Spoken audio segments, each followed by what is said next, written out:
ఏలూరు జిల్లా బర్రింకలపాడు గిరిజన సంక్షేమం గురుకుల పాఠశాలలో క్రీడా పోటీలు నిర్వహించారు. ఆ పోటీలను పోలవరం ఎమ్మెల్యే చిర్రి బాలరాజు ప్రారంభించారు.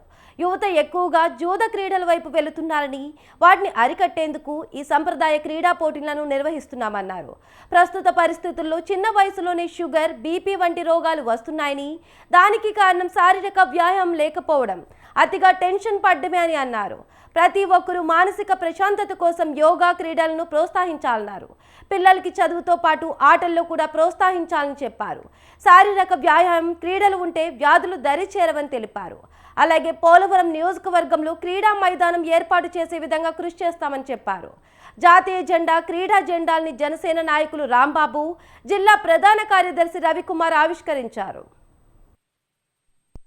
నా పుట్టినరోజు సందర్భంగా రవికుమార్ గారు అలాగే పెద్దలు వీరందరూ కూడా ఆలోచించి మనం ఒక మంచి కార్యక్రమం చేస్తే బాగుంటుంది. దీని ద్వారాగా యువతంతా కూడా మంచి ప్రోత్సాహం అందించినటువంటి కార్యక్రమం చేయాలని మేము అనుకున్న వెంటనే ఈ కార్యక్రమాలు అయితే బాగుంటాయి.